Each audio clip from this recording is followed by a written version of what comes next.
door. I've lost my key. I'm in bed already. Come in this way. Are they unlocked? Yes? Oh, don't forget to turn off the alarm. All right. It's off.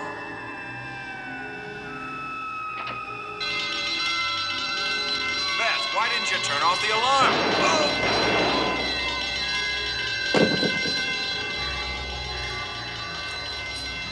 We found a key ring in the bushes, Miss Chadwick. Does it belong to your brother? Yes, those were his keys. The front lights burned out. He must have dropped his keys and couldn't find them in the dark. Probably walked around to your French doors and knocked. I was asleep. I'd taken sleeping pills and I didn't hear him. We figure he broke the glass and opened the door. I heard the glass and then the alarm go off. I just woke up and reached for the gun. I thought it was a burglar. Obviously a mistake, Miss Chadwick. A terrible mistake. I thought it was a burglar. A terrible mistake. Mistake. Mistake.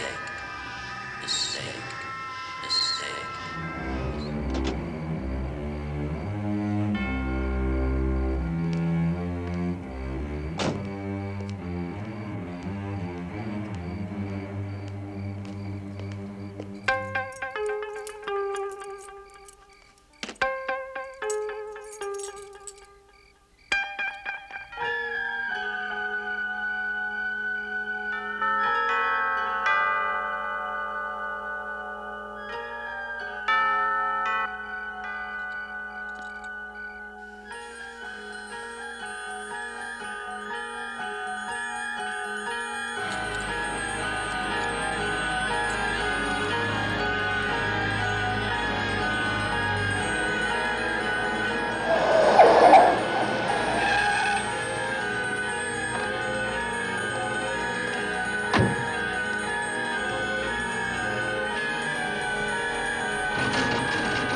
Beth.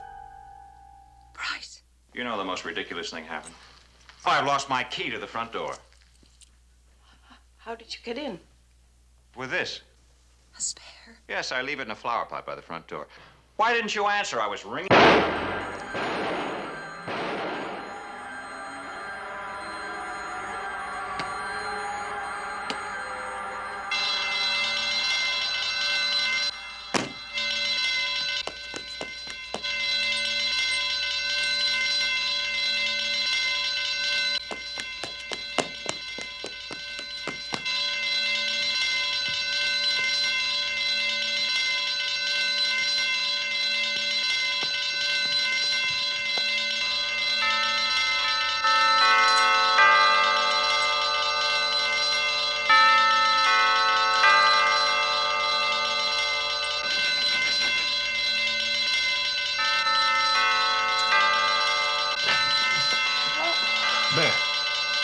Beth, what is it? I shot Bryce. You what? He came in my room and the alarm went off.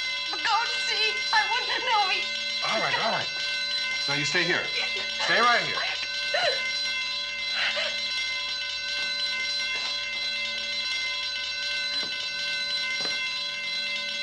Beth is dead.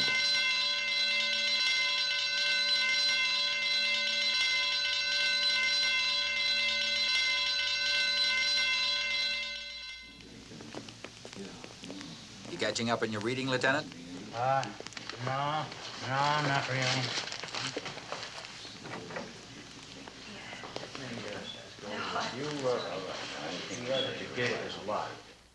Miss Chadwick, you said you went to bed at 9:30, right?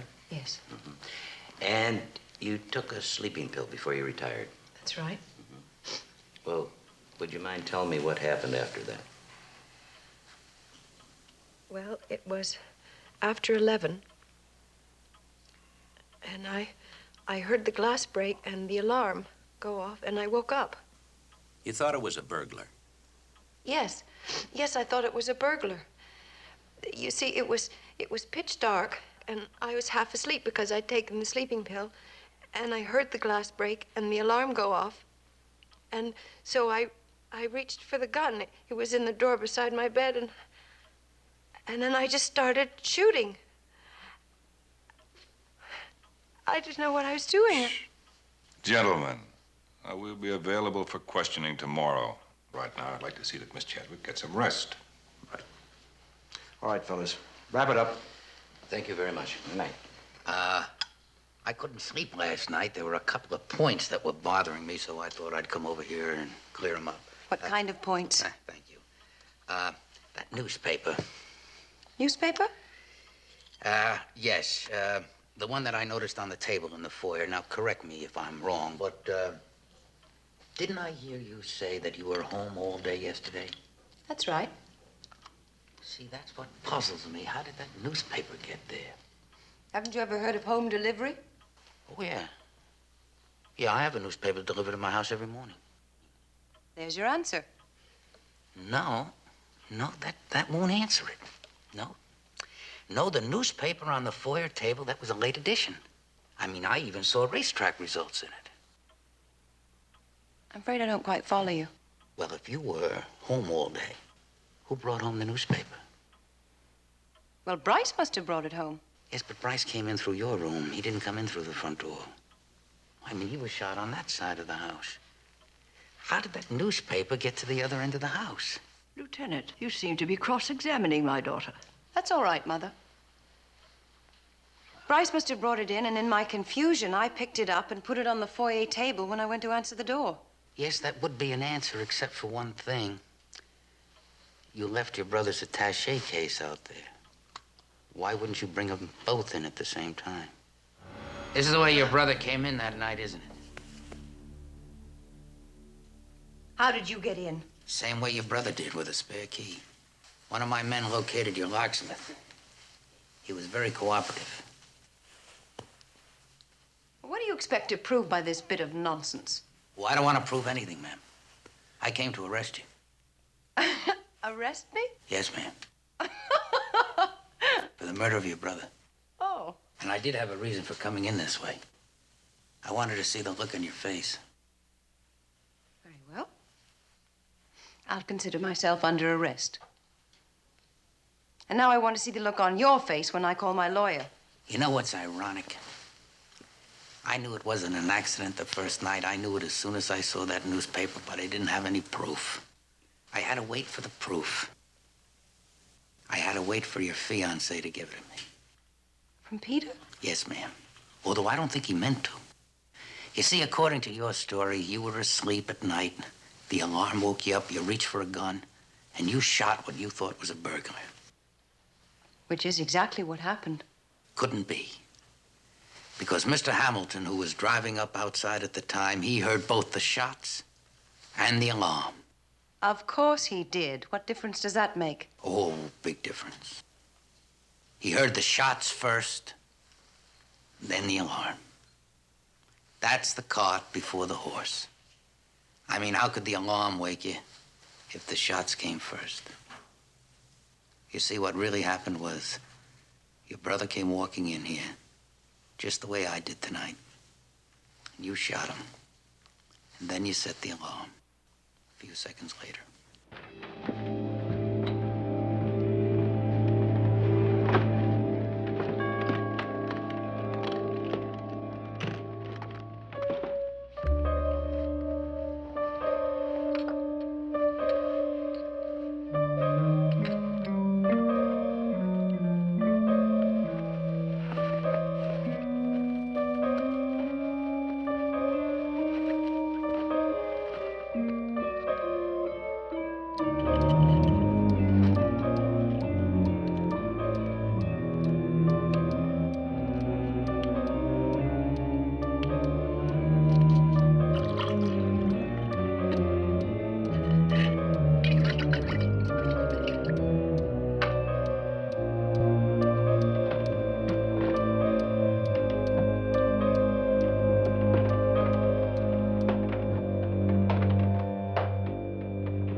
When are we taking off?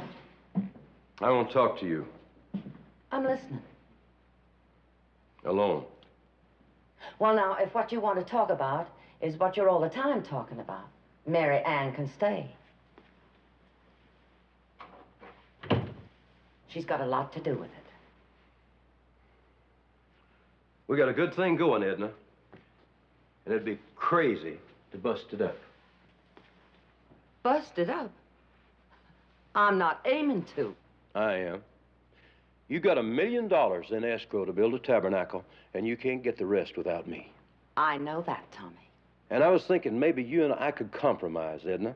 You take half the money for the crusade, and I'll take half. Every penny goes to the crusade until that tabernacle is built. You can push a man too far, Edna. I'm being used, and I don't like it. Other singers drive around in Ferraris, Rolls. I don't even own a car. It's me they come to hear, Edna. It's my records they buy. It was me who got you a parole to get you away from that Arkansas prison farm, or you'd still be rotten there.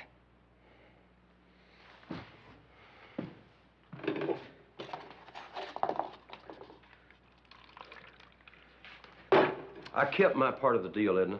I married you, and I've been faithful to you. Because I watch you. You are a lustful sinner, Tommy.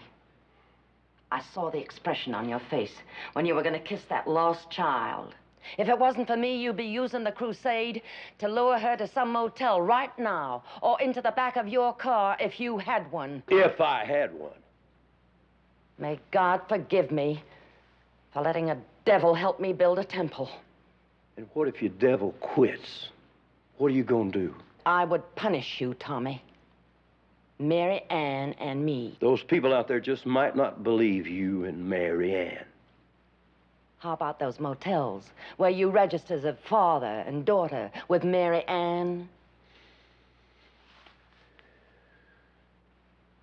How old were you then, child? 16. 16. All those phony names, the dark glasses that haven't been seen through yet. Of course, you weren't so well known then, but your handwriting has got to be on some of those registers. And one of those clerks could recognize Mary Ann, and you too, if she pointed the finger. Statutory rape. Oh, no. You won't quit the crusade, Tommy.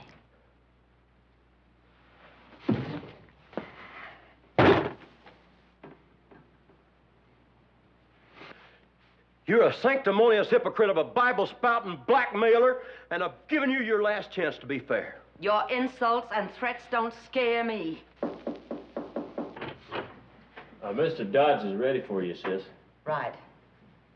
I won't be long. Take your time. We can't fly now anyway. Oh, why not? Weather's bad in L.A. Improving after midnight. We're not going to take a chance on leaving until after midnight.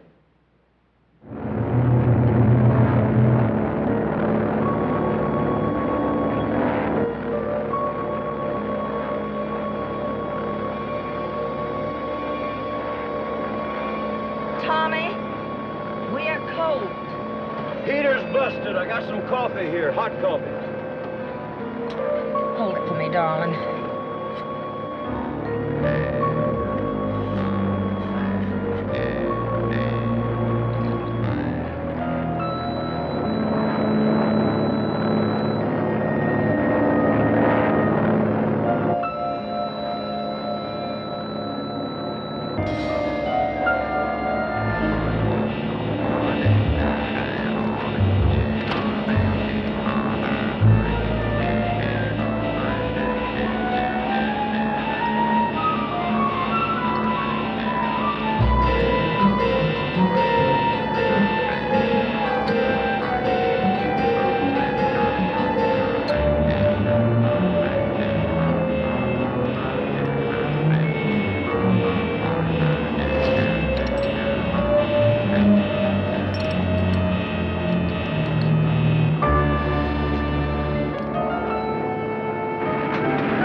your people, you never found that thermos bottle, did you? No.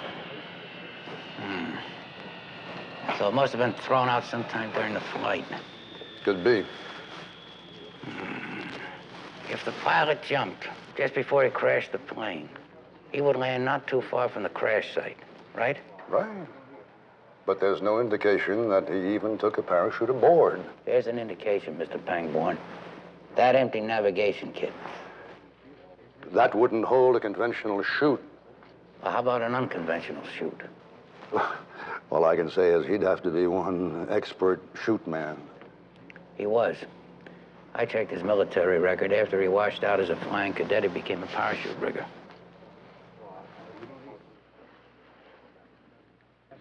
Well, it'll still be an awful lot of mountain to search for anything hidden or buried. A lot of mountain. Who could find it? The guy that hid it. Sir? Did you drink any of that coffee that was in that thermos bottle that you took on the flight? No. I didn't think so. And if my hunch is correct, you're a very lucky man. What hunch? The barbiturates that turned up in the autopsy on those two women were a lot more than anyone would ever take for air sickness. They were almost a lethal dose. Certainly enough to knock somebody out. No kidding. If they were in that coffee, they could have been put there by somebody who wanted to put you to sleep at the controls. Maybe somebody wanted to kill you. Look, the only fingerprints that should be on that thermos are yours, your wife's, and the girl's, right? Right. But if some guy thought he was going to put you to sleep at the controls and kill you in a plane crash, he might have gotten careless with his fingerprints. He might have left them on that thermos bottle when he spiked the coffee. You might never find that thermos. We're going to find it. You might be right. It could have been thrown a long distance away when that plane crashed. But between those Boy Scouts, those forest rangers, and the sheriff's squad, we're going to comb every inch of that mountainside.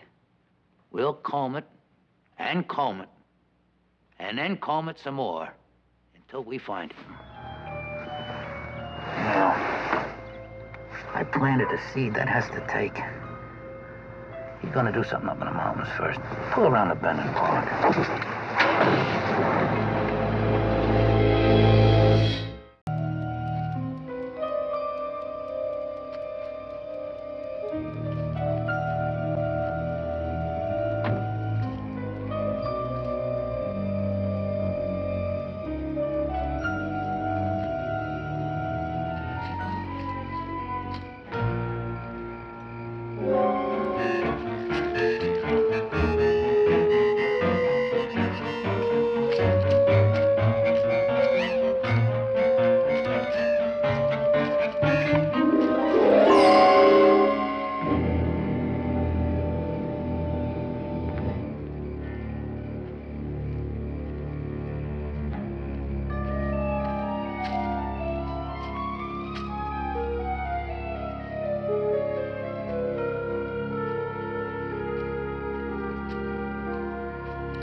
You knew I was coming up here.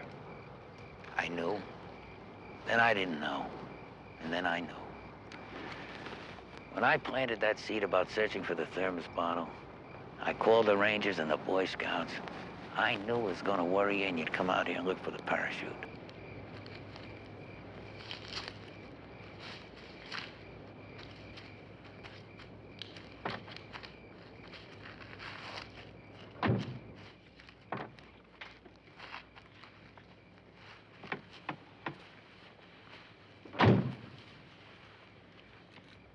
Aren't you afraid being up here alone with a killer?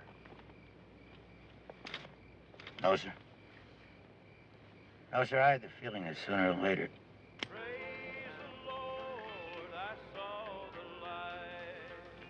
Sooner or later, you would have confessed, even if I hadn't caught you. Yeah, you're right, Lieutenant. I would have. Because it was getting to me, and I'm glad it's over. Listen. Any man that can sing like that can't be all bad. just one more thing.